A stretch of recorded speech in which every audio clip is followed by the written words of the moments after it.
ये जो objective point of view से बहुत ज़्यादा इंपॉर्टेंट क्वेश्चन है, क्योंकि यही एनसीईआरटी में 2 क्वेश्चन जो है वो आपका ऑब्जेक्टिव है और ये पूरी गारंटी है कि 2021 के जो टर्म 1 एग्ज़ाम में वो आएगा। ठीक है ना, तो आप इसे केयरफुल होके देखेंगे। बहुत बढ़िया क्वेश्चन है, बढ़िया क्वेश्चन नहीं है लेकिन ये ऑब्जेक्टिव है इसलिए ये आने का चांसेस है ज़्यादा। और क्या कह रहा है कि ABC and BD are 2 equilateral triangles.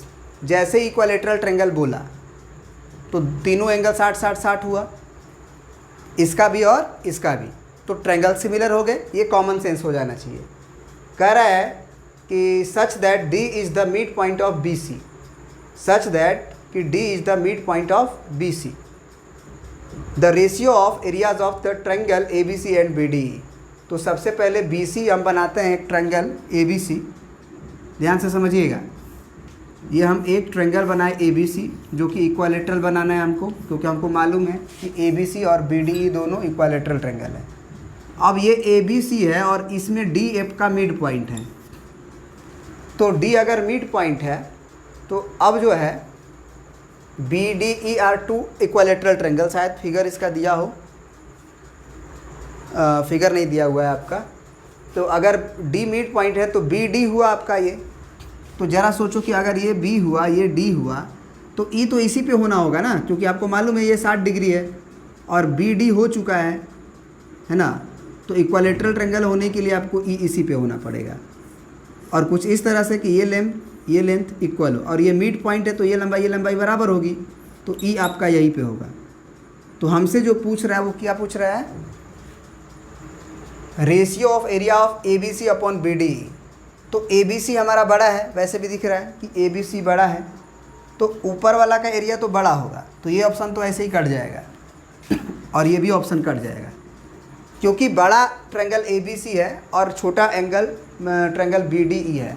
तो या तो आंसर 2:1 होगा या तो 4:1 होगा। अब ज़रा सोचो कि ये जो साइड है पूरा ट्रायंगल का साइड वो आपका A है मान के चलो, तो ये जो BC साइड है, या फिर एक काम करो बड़ा वाला ट्रायंगल जो है ना उसका साइड 2A मान लो।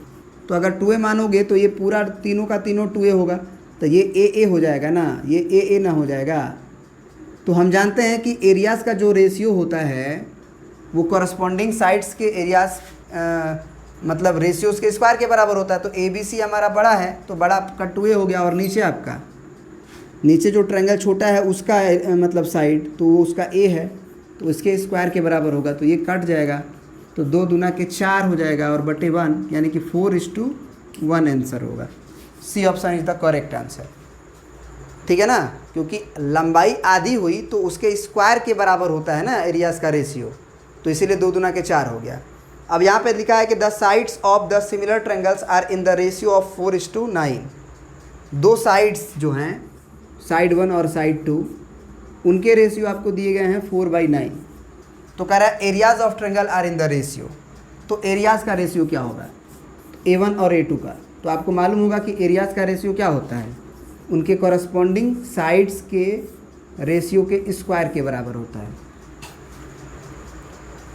ना। तो कॉरस्पॉन्डिंग साइड का रेशियो अगर 4/9 दिया हुआ है तो उनके 4/9 का क्या करना होगा, स्क्वायर करना होगा।